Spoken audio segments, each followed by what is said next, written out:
बिस्मिल्लाहिर्रहमानिर्रहीम। Hello and अस्सलाम वालेकुम।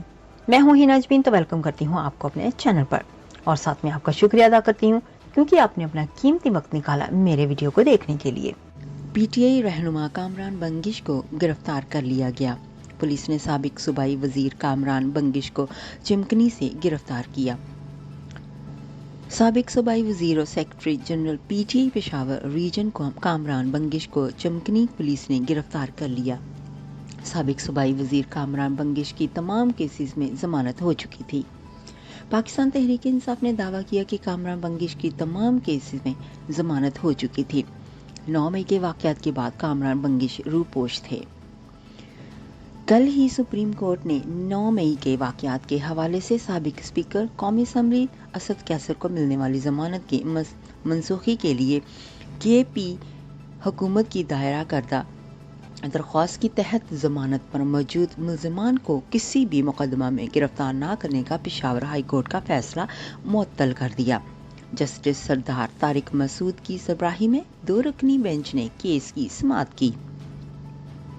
इस दौरान एडवोकेट जनरल केपी के पेश हुए और उनके दलाइल की रोशनी में सुप्रीम कोर्ट ने खैबर पुख्तनख्वा हुकूमत की अपीलें समाअत के लिए मंजूर कर ली।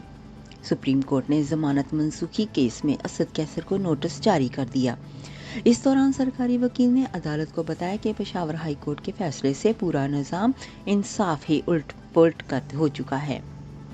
अदालतें किसी भी मुकदमे में गिरफ्तार न करने का फैसला नहीं दे सकें।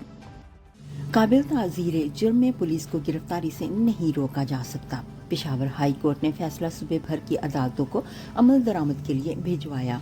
काबिल ताज़ीर जुर्म के मुल्जिम को तो आम शहरी भी गिरफ्तार कर सकता है।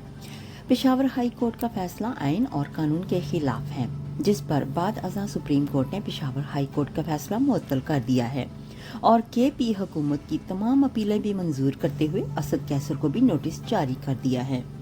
जाने से पहले अगर आपने मेरे चैनल को अभी तक सब्सक्राइब नहीं किया तो प्लीज काइंडली कर लीजिएगा और जी हाँ, अपना बहुत सा ख्याल रखिएगा, हमेशा खुश रहिएगा।